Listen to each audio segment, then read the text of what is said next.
अभिनेत्री आताच प्रवेश केला। माननीय मुख्यमंत्री एकनाथ शिंदे साहेबांच्या हस्ते गोविंदाजी यांचा खऱ्या शिवसेनेत प्रवेश होतोय। या प्रवेशाला उपस्थित आहेत नीलमताई गोरे, त्याचप्रमाणे भुसे साहेब, खासदार देवराजी, आमदार शिरसाट साहेब आणि सर्वच शिवसेनेचे पदाधिकारी।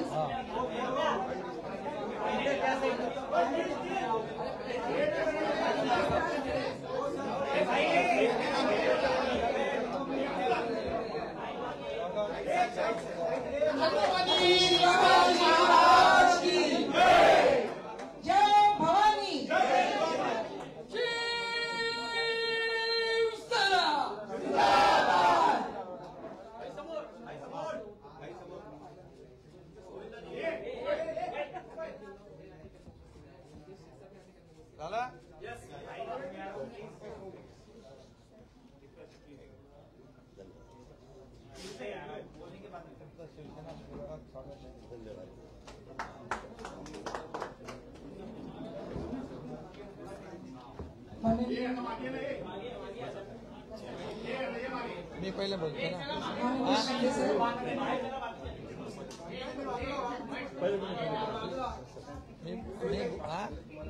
कोणाला ठीक आहे। हा माननीय गोविंदाजी आपल्याशी संवाद पहिले तर मी स्वागत करतो तुमचं, मग म्हणजे त्यांना मार्ग मोकळा होतो ना बोलायचा, मार्ग मोकळा होतो बोलण्याचा। सगळ्या पत्रकारांचं मनापासून स्वागत आणि आपल्याला शिवजयंतीच्या सगळ्यांना शुभेच्छा। आज शिवजयंतीच्या अतिशय पवित्र दिनी आज आपले सगळ्यांचे लोकप्रिय अभिनेते गोविंदाजी यांचं आज शिवसेनेमध्ये मी मनापासून स्वागत करतो, त्यांचं मनापासून अभिनंदन करतो। खूपच अतिशय डाऊन टू अर्थ असलेले आणि सगळ्यांना आवडणारे आणि सगळ्याच समाजामध्ये लोकप्रिय असलेले गोविंदाजी यांचं मी पुन्हा एकदा स्वागत करतो आणि त्यांचं मनापासून अभिनंदन करतो आणि त्यांना शुभेच्छा देतो। आणि आपण जरा आमचे पत्रकार मित्र आहेत, हिंदी में अरे बाद में बोलता हूँ मैं, बाद में इनके बाद बोलूंगा ना, इनके बाद बोलता हूँ।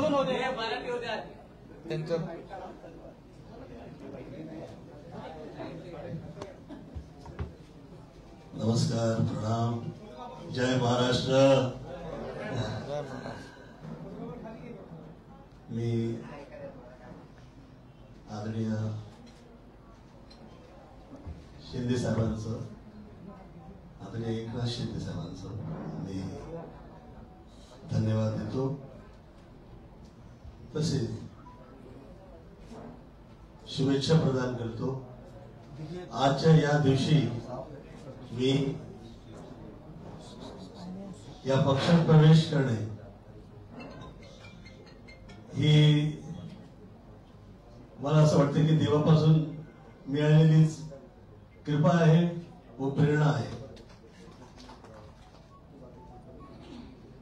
मी 2004 ते 2009 सुरुवातीला पॉलिटिक्स मध्ये असताना बाहेर पडल्यावर मला असं वाटलं होतं की आता पुन्हा कदाचित मी या बाजूला दिसणार नाही, परंतु 10 पासून 24 या 14 वर्षाच्या वनवासानंतर सुरुवात रामराज्य जिथं आहे तिथेच त्याच पक्षात आदरणीय एकनाथ साहेबांच्या कृपेनं आज मी पुन्हा या पक्षात आलोय व आईपाय ही प्रार्थना आहे की या शुभेच्छा या मनापासून आपण सगळे दिलेले कृपा त्याला मी इमानदारीनं मी कसं पार पाडेल अशी आईपाई प्रार्थना करतो. विश्वानि देव सवित दुरितानि परासव यत् भद्रं तन्नासव त्र्यंबकं यजामहे सुगंधिं पुष्टिवर्धनं उर्वारुकमिव बन्धनान् मृत्युर्मोक्षयमामृतात्. कालहर दुःखहर दारिद्र्यहर कष्टहर रोगहर हर हर महादेव. गेले 14-15 वर्ष मी हे दोन जे आईपासून मला मिळालेले हे जे मंत्र आहेत तेच म्हणून मी माझी कामं करत होती. कारण मी फिल्म लाईन व पॉलिटिक्स यापासून लांब झालो होतो. मला असं वाटतं की आपली जी कृपा झाली आहे मी धन्यवाद तर देतोच, परंतु आपल्या वतीने मला मिळालेली ही जिम्मेदारी किंवा काम ही वफादारी व इमानदारीने मी वाजवेन व आर्ट अँड कल्चर हा जो सब्जेक्ट आहे मी सेवा प्रदान करेन. मी स्वतःला धन्य समजेल जर का तुम्ही ती जिम्मेदारी मला दिली आर्ट अँड कल्चरची. कारण वर्षानुवर्ष विरारपासून मी बाहेर पडलो आणि आज अख्ख्या जगात नाव झालंय जे, तर लोकांना पण असं वाटलं पाहिजे. कारण की महाराष्ट्राची ही जी भूमी आहे ही चंद्रकृपेची ही अशी एक स्थान भूमी आहे जिथं हे जगात जगबगणारे सगळे जे सितारे आहेत ते त्याला जन्म देणारे हे स्थान जे आहे संतांची भूमी आहे. आणि आपल्या देशात चित्रपट असो किंवा चित्रकूट असो जे काही आहे ते आर्ट अँड कल्चर ला कसं काय ते सरस्वतीच्या कृपेनं अख्ख्या जगात जे आहे आज हे आहे. आणि त्यात मला असं वाटतं की फार वर्षापूर्वी मी हे लपवत तर नाही ना. नाही अरे बाबा बिलकुल त्यांना पाहिजे ते जेवढं बोलाल ते. मला असं वाटतं की मी फार वर्षापूर्वी 10 मिनिटाची स्पीच दक्षिण बद्दल दिली होती. आज पुन्हा ही 10 मिनिटाची स्पीच जी आहे आईच्या कृपेनं देवाच्या कृपेनं ही स्पीच नसून न होता ती सत्य व्हावी अशी मी प्रार्थना करतो. कारण फिल्म सिटी हे जे आर्ट अँड कल्चरची ही जी जागा आहे ही जगात असल्या स्तरावर जाऊन पोहोचू शकते जी जगातली सगळ्यात Mumbai is the modern city आणि त्यातली जगातली जास्तीत जास्त मॉडर्न प्लेस जो काही असू शकतो इन फ्युचर. मला असं वाटतं दॅट इज फिल्म सिटी. ती मॉडर्न तर आहेच. फार फार वर्ष झाले आम्ही जी मुंबई बघायचो ती सुरुवातीला त्यापासून आता जास्त सुंदर दिसते, प्रोग्रेस दिसतोय. आणि हा जो सौंदर्यीकरणचा सब्जेक्ट आहे हा आदरणीय एकनाथ साहेब आले तेव्हापासून मुंबईमध्ये जास्त हा दिसतोय. हवा असो, रस्ते असो क्लीन आहे. कामं जी आहेत सौंदर्यीकरणची असो किंवा जी प्रोग्रेसची असो ते सुरुवात झाली आहे. मला असं वाटतं की माझ्यावर जी वर्षानुवर्ष ही जी शिवकृपा राहिली, शिवाजींची कृपा राहिली किंवा आदरणीय बाळासाहेब ठाकरेंची माझ्यावर कृपा राहिली, मी ते माझ्या आई वडिलांचे चांगले संबंध होते त्यांच्याबरोबर आणि कधी असं वाटलं नव्हतं की मी अशा या रीतीनं जुळेल, परंतु ही कृपाच आहे. आणि जास्त मोठे मोठे शब्द न सांगता मी धन्यवाद देतो कि हाँ मैं हिंदी में इतने वर्षानंतर मी मराठीत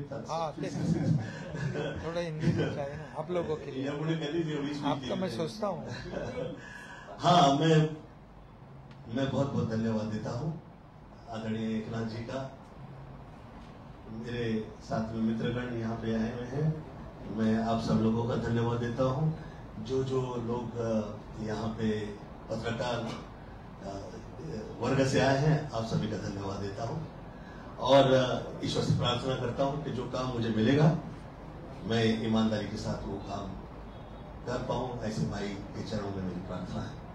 और जो मैंने मराठी में कहे हैं आपको उसको हिंदी में आप करा लो.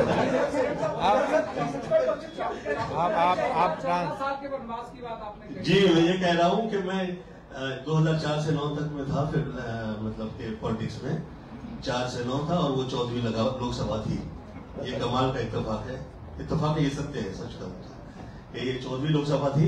उसके 14 वर्ष बाद मैं आज पुनः मैं आया हूँ इस जगह पे. अरे बोलिए तो मैं पुनः आया हूँ यहाँ पे, और मैं उम्मीद करता हूँ कि जो आप जो काम कर रहे हैं, चाहे सौंदर्यीकरण के हो, चाहे प्रोग्रेस के हो, चाहे जो इंफ्रास्ट्रक्चर्स के विषय के हो, वो तो हो ही रहे हैं, वो आप सब देख रहे हैं.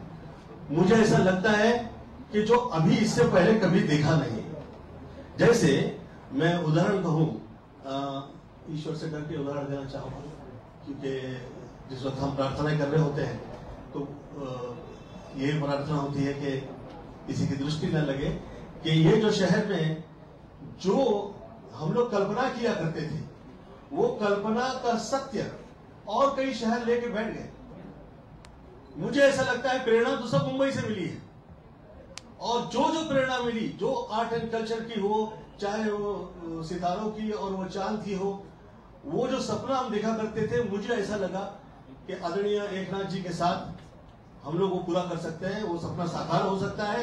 और जो फिल्म सिटी है वो विश्व में, वर्ल्ड की जो मॉडर्न सिटी है वो ऐसी तैयार हो सकती है. मैं वो शुभेच्छा करता हूं कि जो माया नगरी से हम लोग जुड़े हैं और जो आगे निकले हैं और पूरी दुनिया में इज्जत मिली है, उसके साथ हम ईमानदारी से पेश आए. ये ईश्वर से प्रार्थना है, दुआ है. आज जो कही लोकसभा निवडणूक तुम्ही लढणार का? मराठी सांगा, लोकसभा निवडणूक तुम्ही लढणार का? मी ते काय सगळं विचार मी माझ्यावर ठेवत नाही. मी ते सगळं बघून घेतलं मी. आपण बोला, तुम्ही बोला, त्याच्यानंतर प्रश्नोत्तर. पश्चिम अरे बाबा, सीएम साहेबांना बोलू द्या, त्याच्यानंतर प्रश्नोत्तर. यार होतो जरा.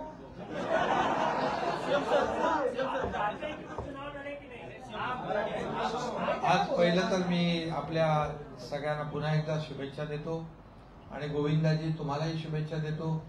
आज आपण मला भेटल्यानंतर सांगितलं त्यांनी की मुंबई बदलतीये, मुंबई आता चांगली वाटायला लागली आहे, मुंबई सुंदर होतीये, रस्ते होत आहेत, पूल होत आहेत, मेट्रोचं काम सुरू आहे, सगळं सगळं सगळं जे बंद पडलं होतं ते सुरू झालेलं आहे असं मला ते आता येताना गाडीमध्ये म्हणाले. मला याच्या अगोदर भेटले तेव्हाही म्हणाले की काम सुरू आहे, एक पॉझिटिव्हिटी आहे, एक प्रॉस्पेरिटी आपल्याला इथे सगळीकडे पाहायला मिळते, आणि एक सगळं जे काही मुंबईकरांना अपेक्षित आहे ते काम सुरू आहे. पोल्युशन कमी होतंय, ते सगळं त्यांना आकडे बिकडे मला त्यांनी सांगितले. इतना था, इतना कम हो गया, बोले डीप क्लीन ड्राईव्ह, हे सगळं त्यांना माहित आहे. आणि त्यामुळे त्या सगळ्या कामाच्या मुळे ते एक त्यांच्यावर त्याचा प्रभाव पडला, बरोबर ना. म्हणजे ते स्वतः प्रोग्रेसिव्ह आहेत आणि त्याच्यामुळे त्यांना प्रोग्रेस पाहिजे. ते मला यही म्हणाले की महाराष्ट्र में भी इतना तेजी से एक विकासाची कामं जोरात सुरू आहे. देशभरामध्ये देखील जे 50-60 वर्ष काम झालं नाही, आज आपण ते पाहतोय मोदीजींच्या नेतृत्वाखाली, ते मला ते म्हणाले. आणि याच्यामुळे ते इम्प्रेस होऊन डेव्हलपमेंटच्या मुद्द्यावर ते आपल्या आज सोबत आले. त्यांनी मला एक काम सांगितलं की आपलं बॉलिवूड मोठं आहे, फिल्म इंडस्ट्री मोठी इंडस्ट्री आहे, याच्यामध्ये ऍक्टर आहेत, बॅकस्टेज ऍक्टर आहेत, सगळे किती लोक, लाखो लोक आहेत, ही मोठी इंडस्ट्री आहे आणि त्यासाठी मला काहीतरी करायचं आहे आणि सरकार नक्की याच्यामध्ये मला मदत करेल. आणि मी त्यांना सांगितलं बिलकुल आम्ही तो विषय घेतलेलाच आहे आणि त्यासाठी देखील ते सरकार आणि फिल्म इंडस्ट्री याच्यातलं दुवा बनके काम करोगे, बरोबर. तो हे सगळं जे आहे त्यामुळे एक त्यांनी मला सांगितलंय कुठल्याही माझी अटी शर्ती काही नाही, कुठल्याही विदाऊट कंडिशन ते आज आपल्या सोबत आलेले आहेत. आणि त्यांचा एक स्वभाव आहे, त्यांनी सांगितलं वनवास होता, आता राम राज्यामध्ये आलो वापस, तो राम मंदिर भी बन गया अयोध्या में, और ये सब अयोध्या में राम मंदिर बन गया, वो भी हमारे सब करोड़ों राम भक्तों की इच्छा थी, बाला साहब ठाकरे जी की इच्छा थी, मोदी जी ने पूरी कर दी. और इसलिए सब सगळीकडेच गोविंदा गोविंदा आहे ना. आणि त्यांनी मला हे आठवण करून दिली की जेव्हा आपलं सरकार आलं तेव्हा अगोदर सण उत्सव बंद होते ना, सगळे गणपती, नवरात्रीत्सव, गोविंदा सगळं बंद होतं, दहीहंडी सगळं बंद. तर आपलं सरकार आल्यानंतर पहिला गोविंदा आपण सुरू केला, दहीहंडी उत्सव होता. त्यांनी मला आठवण केली, बोले वो गोविंदा आपका नाम है इसलिए गोविंदा सुरू किया पहिले, आणि आज ते आपल्या प्रवेश करतात. म्हणजे एक योगायोग आहे. आणि म्हणून आपण सगळे सण उत्सवावरची बंदी हटवून टाकली, एक सुरुवात झाली, लोक बाहेर आली, मोकळा श्वास घेऊ लागली, कामं बंद पडलेली सगळी सुरू झाली. एक तुम्ही बघा पत्रकार म्हणून, ठीक आहे आरोप प्रत्यारोप होत असतात, परंतु एक पॉझिटिव्ह, एक जे काही निगेटिव्हिटी होती ती दूर झाली, एक पॉझिटिव्हिटी मध्ये त्याचं कन्व्हर्जन झालं, कामं सुरू झाली, लोक बाहेर येऊ लागली, इकॉनॉमी त्याला अर्थव्यवस्थेला चालना मिळाली. हे सगळं सरकार आपलं आल्यानंतर थोडं जे काही त्याला ब्रॉड विजन पाहिजे, त्याला वैचारिक जी काही प्रगल्भता आहे, डेव्हलपमेंटल जे काही विचार आहेत, आणि म्हणून आपलं सरकार प्रो डेव्हलपमेंट आहे, प्रो पीपल आहे, प्रो ऍक्टिव्ह आहे आणि त्यामुळे याचा फायदा होतोय. आणि म्हणून याचा सगळा प्रभाव त्यांना आप इसी के वजह से इम्प्रेस हो गए ना सर. और एक वजह हाँ सर, एक और वजह है जिससे मैं गोविंद से गोविंदा हुआ, वह है धर्म कृपा जो वर्षानुवर्ष हम पे रही है. मुझे जिस वक्त मैं औरा देखा करता हूँ लोगों में, तो वो कैसा क्लीन है वो देखकर पता लग जाता है कि ये क्लीन हो रहा है और इसमें काम हुआ करते हैं. जिस वक्त मुझे लगता है कि मैं ओवरस्टेट कर दूंगा, इन केस आप लोग शायद विश्वास नहीं करेंगे, मैं चाहे जहां रहूं, मैं आदरणीय मोदी जी की तरफ देखा था तो मुझे ऐसा लगा था कि ऐसा क्लीन हो रहा है. जो पिछले 9-10 वर्षों में जो काम हुआ है, जो विकास हुआ है, वो अविश्वसनीय लगता है. जिस वक्त हम लोग देश से निकल के बाहर जाया करते हैं, जो हम लोगों के लिए जो पहले लोगों के दृष्टिकोण हुआ करते थे और जो उनकी विचारधारा थी, जो सोच थी, वो हम उससे बाहर निकल आए कहीं अलग ही हो रहे हैं और बहुत ज्यादा अच्छे लगते हैं. और वही क्लीन हो रहा मुझे ऐसा लगा कि आज इस राज्य के में, जिस वक्त मैं शुरू में आया था फिल्म लाइन में, मैं मशहूर था, ये हर पिक्चर के अंदर सिनेमा में हम टीका लगाता है, तो वो टीका लगाता है वो हर सिनेमा में हुआ करता था. तो वो मैं कहा करता था कि ये देखिए, ये जो आप लोग टीका जो कह रहे हो, ये जो हम लोग लगाया करते हैं, ये साक्षात उस औरा का, उस कृपा का, उस मात्र कृपा का ये हम लोग साथ लेकर लिए आगे निकल रहे हैं, जिस वजह से, जिस वजूद से, जिसकी भूमि पे हम खड़े हैं. और वही मुझे आप में नजर आता है, ये एक वजह है. Thank you. क्लीन बहुत अच्छा लगता है और साथ बहुत सरल है. इस जगह पे पहुंचने के बाद आप सरल रहे, ये बहुत टफ है.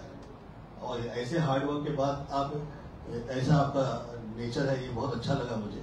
और मैं पहले टाइम जिस दिन मिला, पहले दिन आदरणीय सीएम साहब से, मैं वो दिवस गणेश चतुर्थी की पूजन का था और आज फिर चतुर्थी है। तो ये योगाधियोग जो है ये हम देखने में आते हैं, इसीलिए मैंने पहले विश्वानिदेव सवितुर्वरेण्यम मंत्र पढ़ा और मैं ईश्वर से प्रार्थना करता हूँ कि हम अभी तो ये कह दिया, अभी ज्यादा डायलॉग बाजी में नहीं करूँगा। वो बात में एक ही दिन में खत्म नहीं करने का। गोविंद यांना पश्चिम मधून लोकसभा मतदारसंघातून त्यांना उमेदवारी देणार का? अरे बाबा, त्यांनी अशी कुठली अट घातलेली नाही, कुठलंही नाही. त्यांना आपला स्वभाव आवडला, एक प्रोग्रेस आवडलं, डेव्हलपमेंट आवडलं, मोदी साहेबांचे विचार, नेतृत्व आवडलं, देशाचा विकास आवडला. मग ते म्हणाले मी आता 14 वर्ष जरा गपचूप होतो, आता मी बाहेर येतो, चांगले माणसं आलेत, त्यांच्याबरोबर काम करतो, बाकी काही नाही. आणि त्यांनी एक सांगितलं की फिल्म इंडस्ट्री जी आहे, फिल्म इंडस्ट्री, फिल्म सिटी जी आहे, त्याच्यासाठी त्यांना काम करायचं आहे. हा बिलकुल, ते आपल्या पक्षाचे स्टार प्रचारक म्हणून काम करतील.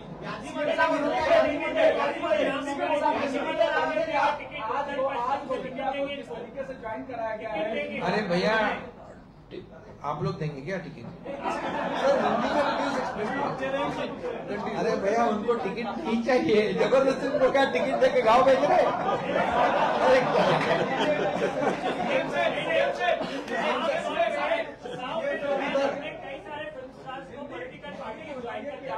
ये बिल्कुल ऐसी, अरे भैया ये नहीं है, ये चुनाव के लिए नहीं आए, टिकट भी नहीं चाहिए. उन्होंने पहले मुझे कहा कि कोई टिकट विकट नहीं चाहिए.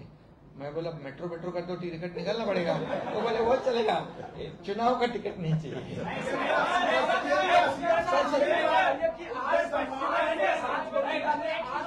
शिवसेना ज्वाइन की है, शिवसेना कितना मजबूत होगी और खास करके एक जो सेलिब्रिटी की आवाज है वो लोगों तक किस तरीके से? बिल्कुल, देखो उनकी जो पहचान है, आज भी लोग चाहते हैं, जहाँ भी जाते हैं लोग, हजारों लोग जमा हो जाते हैं उनको देखने के लिए. अभी जब सुनेंगे तो लाखों में जमा हो जाएंगे. अभी उनको हम सुनाएंगे लोगों को स्टार प्रचारक के माध्यम से. तो ये अच्छा है ना. क्या है वो, एक लोगों में जो शिवसेना का काम है, सरकार का काम है, वो उनकी आवाज में जाएगा तो लोगों को काफी अच्छा लगेगा. हम लोग बोलने से, मुंह बोलने में बहुत फर्क है.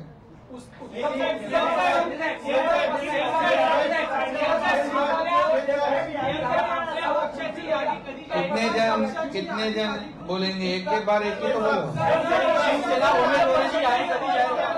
शिवसेना उमेदवाराची यादी लवकर जाहीर होईल. उत्तर पश्चिम को लेकर क्या रणनीति है? आपको खाली सिर्फ उत्तर पश्चिम क्यों भैया? अरे 48 सीट है हमारी, 48 सीट में हम महायुति मजबूती से लड़ेगी, मजबूती से जीतेगी. इतना ध्यान रखो. ये मैं बता रहा हूँ कि जो राज्य में काम हुआ है पिछले 1.5-2 साल में, वो सब लोगों ने देखा है. घर बैठने वाली ये सरकार नहीं है, ये फील्ड पे उतर के काम करने वाली सरकार है. लोगों के दुख दर्द में सुनने वाली सरकार है, उनसे संवाद बातचीत करने वाली सरकार है और उनके प्रश्न मिटाने वाली सरकार है. किसान हो या माँ बहनें हो, युवा हो, कामगार हो, सीनियर सिटीजन हो, सभी लोग, सभी वर्ग के लोगों के लिए सरकार ने काम किया है. और ये सरकार ने इतने बड़े बड़े निर्णय लिए हैं कि ये तो आपके सामने है. और निश्चित रूप से इतने बड़े प्रोजेक्ट चल रहे हैं. आज महाराष्ट्र में MTHL, अटल सेतु, यहाँ पर कोस्टल हाईवे, ये कोस्टल हाईवे हम इनके लिए विरार तक लेके जाने लगे, क्योंकि विरार का कोरगा कहते हैं ना इनको. हाँ हाँ, विरार का चोरा, तर ते आम्ही तिकडे नेणार आहे. कुठे? विरार पर्यंत. हा कोस्टल. आणि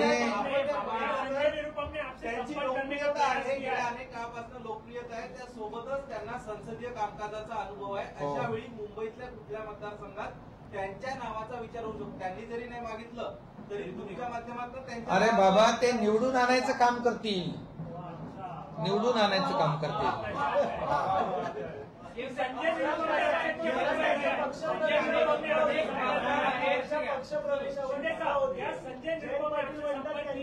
चालत नाही, चांगला तरी कलाकार घ्यायचा असं म्हटलं. कोणी त्यांच्यापेक्षा चांगला कलाकार आहे ना.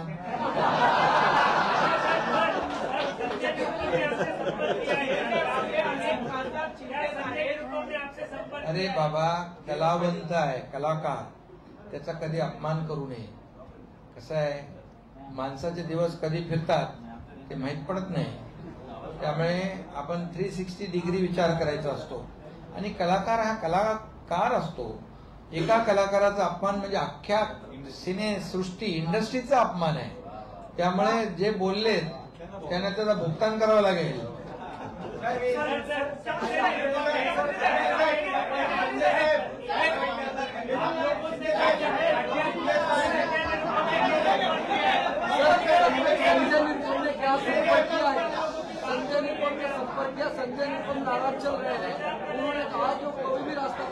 संजय निरुपम जी ने कहा है, वो आपके मीडिया के चैनल के थ्रू मैंने देखा है, क्योंकि उन्होंने कहा कि मैं खिचड़ी चोर का प्रचार नहीं करूंगा.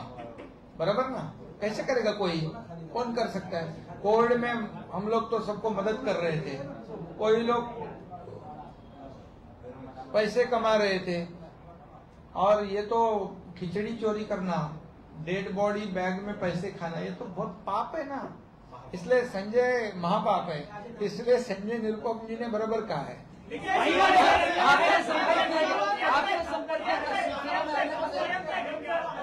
चलो अभी बात,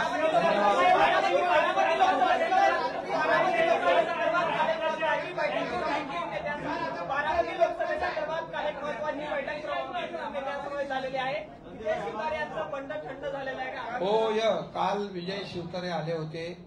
त्यांनी मला सांगितलं, तिथे दोन्ही आपले उपमुख्यमंत्री होते, आणि त्यांनी सांगितलं पक्षाचा आदेश माझ्यासाठी अंतिम आहे, त्यामुळे मी त्यांना धन्यवाद देतो.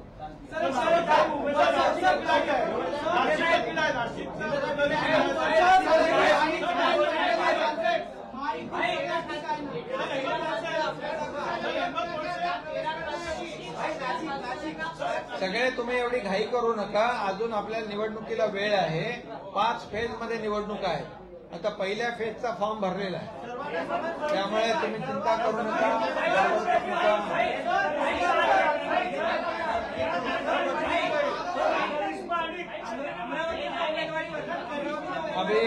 अभी बस हो गया.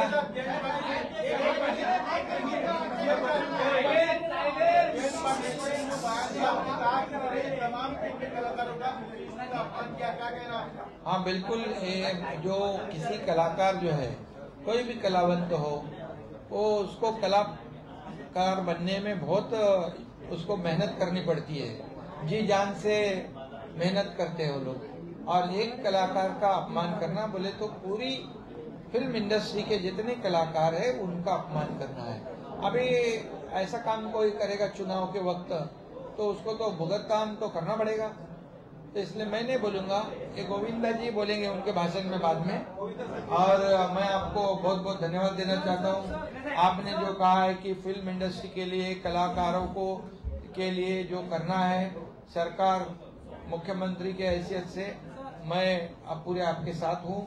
और हमारी फिल्म इंडस्ट्री बहुत बड़ी है, कलाकारों का आदर करने वाली है. और जब जब कलाकारों के ऊपर संकट आया था, तब तक बाला साहब ठाकरे जी उनके पीछे खड़े थे, ये आप सबको मालूम है. और इसीलिए जो कलाकारों का अपमान करेगा उसको उनको सद्बुद्धि दे. धन्यवाद धन्यवाद धन्यवाद.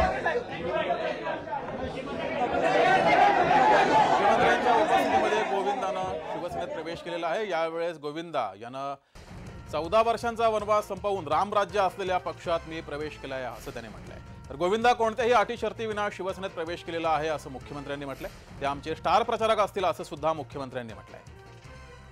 तर गोविंदानं शिवसेनेत प्रवेश केलेला आहे. 14 वर्षाचा वनवास संपवून रामराज्य असलेल्या पक्षात प्रवेश करतोय असं गोविंदानं यावेळेस म्हटलंय. तर गोविंदा आमचा स्टार प्रचारक असेल असं मुख्यमंत्र्यांनी म्हटलंय. तसंच कुठल्याही अटी शर्तीविना गोविंदानं शिवसेनेत आमच्या पक्षात प्रवेश केलाय असं मुख्यमंत्री एकनाथ शिंदे यांनी म्हटलंय.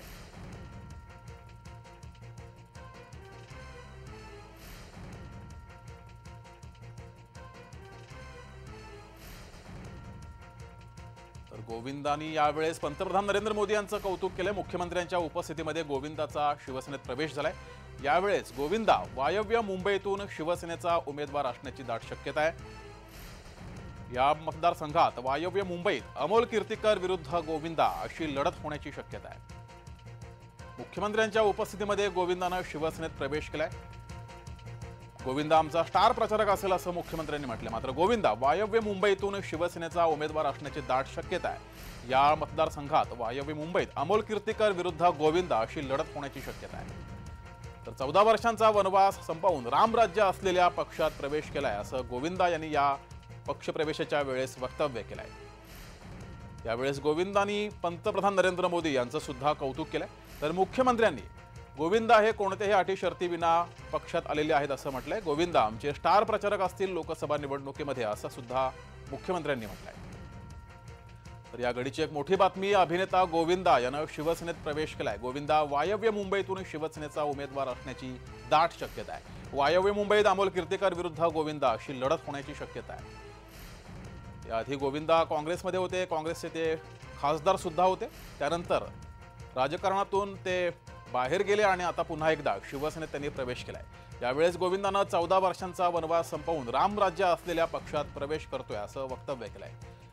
तर गोविंदा हे वायव्य मुंबईतून उमेदवार असण्याची दाट शक्यता आहे. अमोल कीर्तीकर यांच्या विरोधात ते उमेदवार असण्याची दाट शक्यता आहे.